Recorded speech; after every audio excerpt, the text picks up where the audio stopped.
that sense of being, of knowing that you will never forget. It's like, it's quite something that you just said, something that I believe that as much as for someone that don't, also for men out there who don't have that self-confidence, is the fact of that sense of love, that sense of, I would say, how can I put it, that sense of wanting that validation. Also, it really, another thing that takes very impact of its child trauma and not being heard enough. And I feel like that's where men struggle with. Something that I feel like as an individual we need to look at anyway, but at the same time, people have their own way of responding to traumas.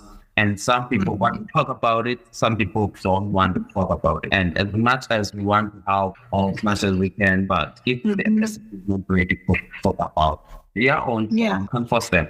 Yeah, absolutely. And I 100% agree that, you don't have to talk about your trauma to process it, but it is important to understand how traumatic experience impacted you, right? Because trauma, what it does, it changes our brain. And so let's say if you grew up in a home where you had an abusive parent, some parent who called you names, or they said you weren't smart, or they said you were weak, or they made fun of you, that can lead to negative beliefs about yourself, right? And so, sure, you can go talk about that with a therapist, you could go talk about that with a friend, or, you don't have to do that, but you do have to sit down with yourself and say, how did that impact me? What are the negative beliefs I've internalized about myself after going through that kind of experience? And how does that still impact the way I look at myself or the way I interact in relationships in my life today?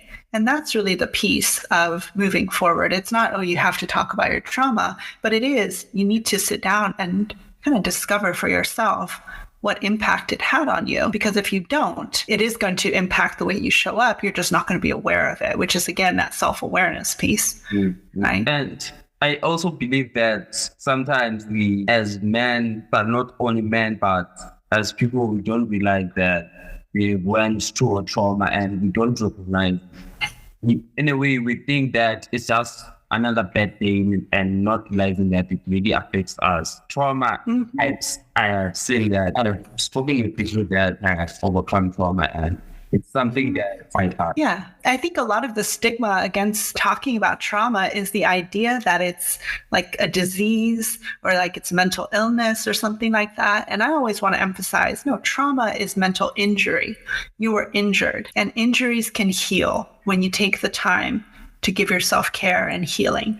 So, it's like if you broke your ankle, that would be physical trauma. If you just walked it off and pretended like it didn't hurt, over time, that ankle is not going to heal correctly. You might have pain in walking, then it's going to move up to your hip, and then you're going to have back pain.